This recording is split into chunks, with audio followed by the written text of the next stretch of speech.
What is up, you guys? This is D-Man HD and I am back, and today we are doing our Week 11 predictions for the NFL season, and let's just get right started. As you can see, we're doing a different version of our predictions. Last week we did a wager. This week I'm doing the same format, but without the wagering. I don't have any guests on. I'm actually recording this on Thursday at 3 o'clock, 3:30. So I usually get these out before 5 o'clock, 5:30 on Thursday Night Football, but I already posted a tweet. If it's not out on time, I'm already picking my winner for Thursday Night Football, but these will get out to you guys. Last week was not a good week. We got the Titans game wrong, we got the Bills game wrong, we got the Browns right, we got the Lions right, we got the Packers right, we got the Giants wrong. We got the Buccaneers right. We got the Raiders right. We got the Dolphins wrong. We got the Rams wrong. We got the Saints right. We got the Bengals wrong. We got the Patriots wrong. And we got the Vikings right. So I will have to add all this up. And you'll see it in post-production, like my record for last week and my overall record. I did not do it beforehand like I usually do because, like I said, I'm trying to rush this video out to you guys. So let's get right into it. We got the team that broke my heart last week, and I really hate them, and I hope DeAndre Hopkins steps on 18 Legos before tonight's game. Yeah, I'm not over it. And in fact, if this does go out on Thursday, I will be streaming this game, the Arizona Cardinals and Seahawks game. And I will be drinking every time they mention the thing that we shall not mention, okay? I'm not mentioning it. Not happening. I hope he steps on Legos. I hope Kyler Murray steps on 18 Legos as well. I hate y'all. Hate you. Hate you.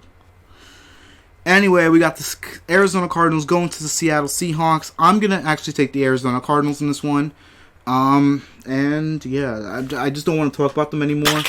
I just want to, forget about it, and I hope the Bills bounce back. I'm crying. I was sick to my stomach watching that play.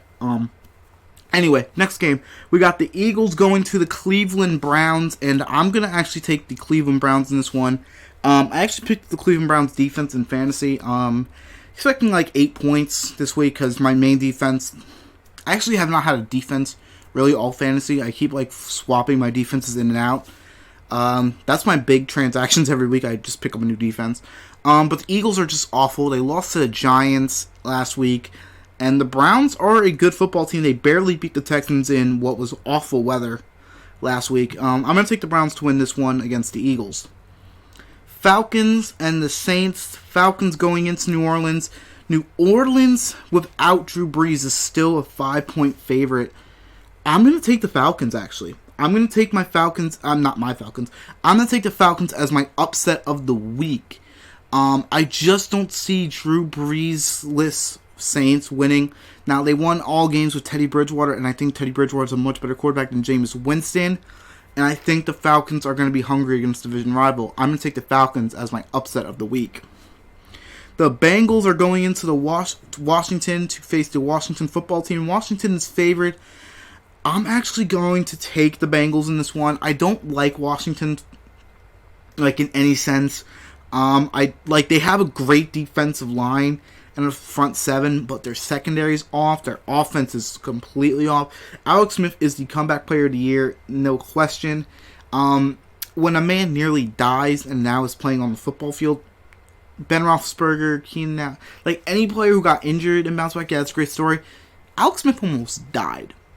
And he came back and played football for the football team. He's the comeback player of the year. You can debate a wall. This one was already predetermined when he came back, just like J.J. Watt when he raised $34 million for Houston after the hurricane hit. This one's going to be a predetermined Alex Smith wins comeback player of the year award, but I'm going to take Joe Burrow and the Bengals to win this one. We got the Lions and the Panthers. This one's a tough game to predict. I'm going to...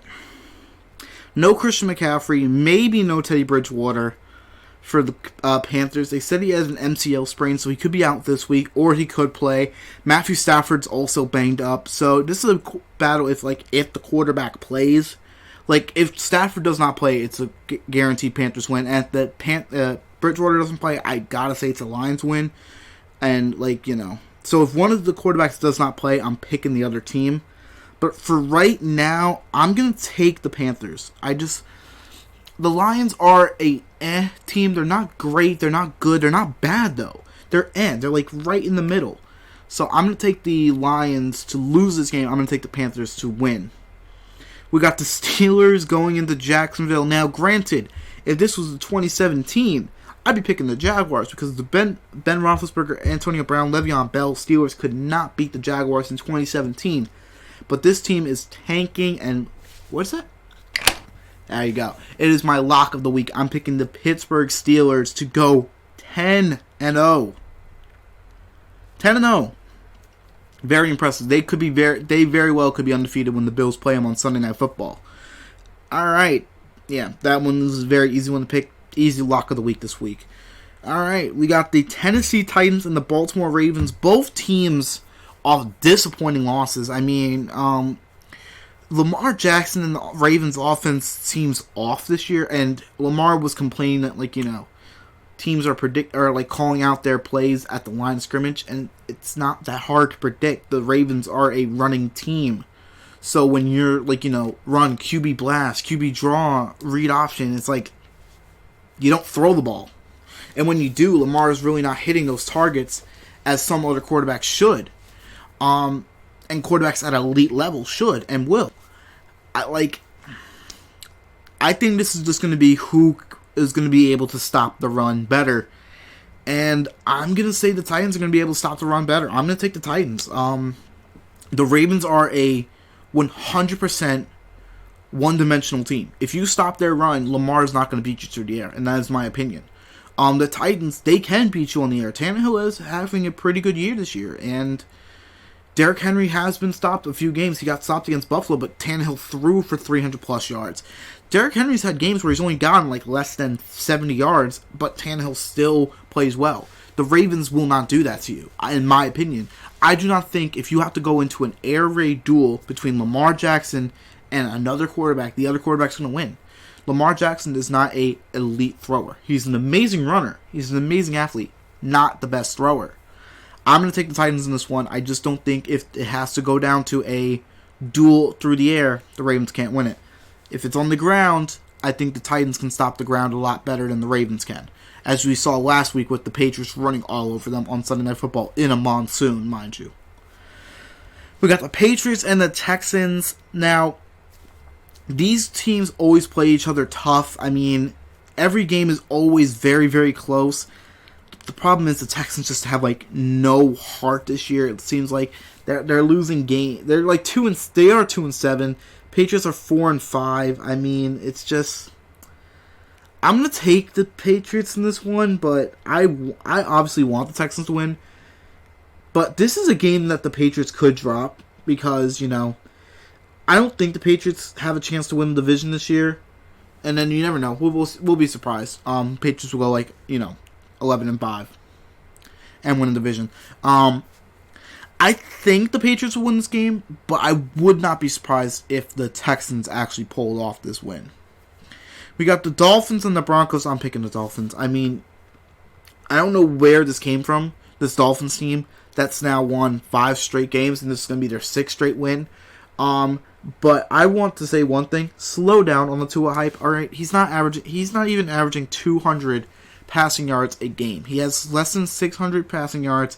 He's played in 3 games. He has 5 touchdowns. He's not averaging 2 touchdowns a game, and he's not averaging 200 passing yards a game. Let's calm down the Tua hype, okay? Brian Flores and that defense and special teams is amazing. Brian Flores, is a coach of the year candidate. He is an amazing head coach. I know a lot of people were questioning why they would bench Fitzpatrick when they were winning. Tua's doing his job. He's not playing amazing. But he's not putting up those stats saying, oh my God, Tua's amazing. He's the best quarterback in the AFC East. No. Calm down, all right? Tua's great. He's not the best quarterback in the AFC East. And if you're saying that after 3 games, after looking at Josh Allen having an MVP-type season, the Buffalo Bills will never win. But I do not want to make this about the Bills. I just want to say, calm down on the Tua hype. He's a great player. He's a fun player to watch, but I do not want to be bombarded with all the Tua hype and forced to hate him a little bit more. I don't like him because he's in the division. I still like him as a player. But I don't want to hear, on Colin Cowherd or anyone else saying he's the best quarterback in the AFC East when he's played 3 games and is not averaging 200 passing yards a game. So let's calm down on the Tua hype, okay?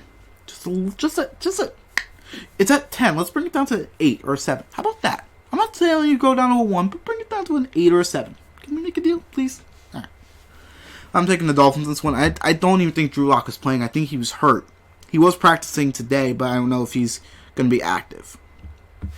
We got the Chargers and the Jets. I'm picking the Chargers. The Chargers are 10-point favorites, 9.5-point favorites against the Jets. The Jets lost Brian Poole to a season-ending injury, and they cut Pierre Desir.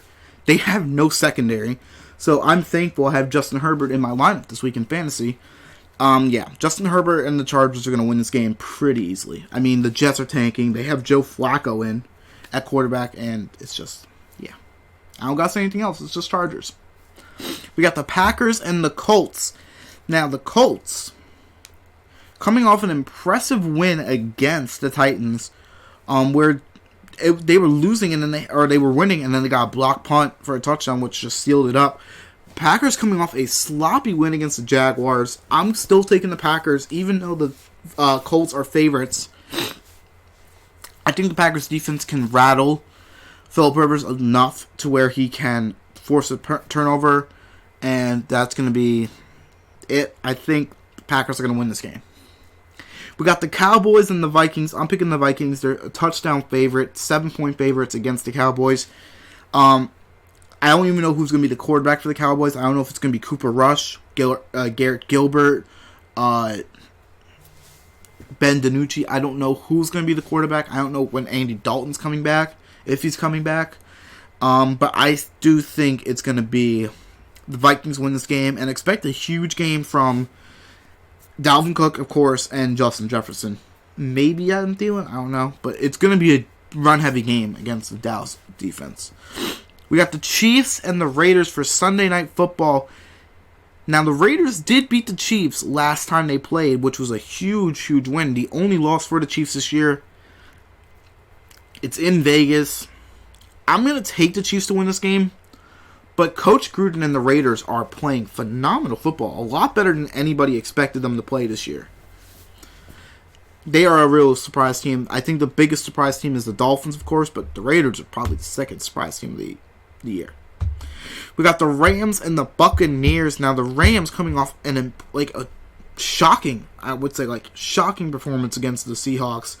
And I'm saying shocking about how well they outplayed the Seahawks and outplayed Russell Wilson. Russell Wilson struggled against the Rams. And the Buccaneers coming off a pretty easy win against the Panthers. It was close at halftime and then they just blew away. Once again, me being undefeated on my locks of the week. So if I pick you as my lock, your fan base should feel pretty good. I'm undefeated with locks. Upsets, I think I'm 50-50. I'm going to take the Buccaneers in this one. Bold prediction, Antonio Brown gets his first touchdown with the Bucs. If he plays, I know there's another story with Antonio Brown, where I think he punched a security camera or with a chair. I don't know. It's another Antonio Brown story where he's acting like an idiot. I'm going to take the Buccaneers in this one, but the Rams are going to play this game very tough. And, yeah, that's going to be my predictions for the week. The Bills are on a bye week, so it's going to eat them up alive a little bit more that they had to deal with this play for another week and they won't get to bounce back. But the one thing I hate is the play that will never get mentioned again is that Stephon Diggs 20-plus yard catch, wherever it was, for the game winner, where Allen just delivers a perfect throw and Stephon Diggs dives and catches it. Still one of my favorite plays of the season for the Buffalo Bills. But that's going to be my end of this video, guys. Let me know how you guys are doing on your predictions. And as always, I'm Demon HD, and I'm out. Peace.